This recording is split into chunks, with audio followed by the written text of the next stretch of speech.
Masjid Al-Aqsa adalah masjid tertua kedua setelah Masjidil Haram. Abu Dzar pernah bertanya kepada Nabi Muhammad SAW, "Wahai Rasulullah, masjid manakah yang pertama kali didirikan?" Beliau menjawab, "Masjidil Haram." Lalu Abu Dzar bertanya lagi, "Kemudian setelah itu masjid apa?" Beliau menjawab, "Masjid Baitul Maqdis." Abu Dzar bertanya lagi, "Berapa tahunkah keduanya berselang?" Beliau menjawab, 40 tahun.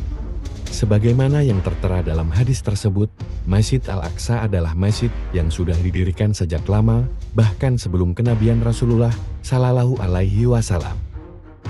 Ada yang berpendapat, sosok yang benar-benar pertama kali mendirikan Masjid Al-Aqsa adalah para malaikat berdasarkan sumber dari beberapa kitab tafsir.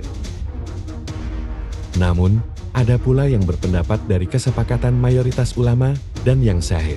Nabi pertama yang membangun Masjid Al-Aqsa yaitu Nabi Adam atas wahyu yang diberikan oleh Allah. Selanjutnya, sekitar tahun 2000 SM, Nabi Ibrahim merenovasi bangunan Masjid Al-Aqsa serta meninggikan bangunannya.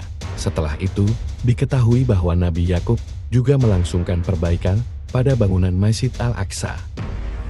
Selang waktu yang sangat lama, masjid itu kembali dibangun oleh ayah dan anak yang sangat mulia. Mereka adalah Nabi Daud dan Nabi Sulaiman. Nabi Sulaiman mendirikan Masjid Al-Aqsa dengan lebih besar, luas, dan indah, sesuai sabda Rasulullah yang diriwayatkan oleh Abdullah bin Amr bin As.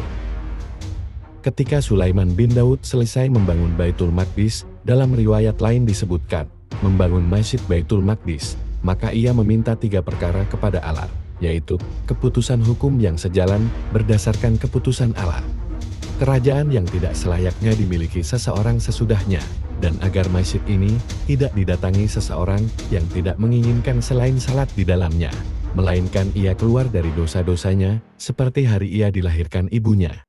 Kedua perkara yang pertama telah diberikan kepada Sulaiman, dan aku berharap ia juga diberikan yang ketiga, H.R. Ahmad, An-Nasai, dan Ibnu Majah.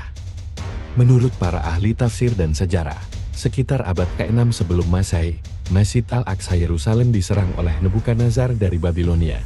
Hal ini menyebabkan Bani Israel tidak memiliki tanah suci. Ratusan tahun berlalu, mendekati masa di mana Nabi Isa akan lahir ke dunia, datanglah Raja Herodus ke Yerusalem untuk membangun kembali Masjid Al-Aqsa dengan sangat megah mengikuti rancangan Nabi Sulaiman.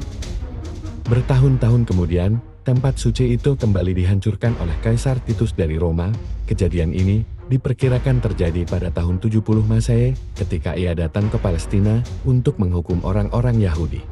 Bekas Masjid Al-Aqsa yang sudah hancur, lalu diubah menjadi ladang oleh Raja Titus sebagaimana pendapat Ibnu Khaldun. Akhirnya, Baitul Maqdis nyaris menjadi tidak tersisa dan terbengkalai keberadaannya.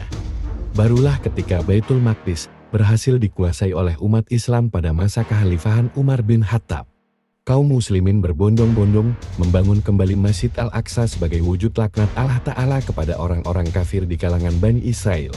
Pembangunannya kemudian dilanjutkan kembali pada masa Khalifah Umayyah Abdul Malik dan diselesaikan oleh putranya Al-Walid pada 705 Masehi. Bertahun-tahun setelahnya Masjid Al-Aqsa terus mengalami renovasi, perbaikan, dan penambahan akibat gempa maupun perang.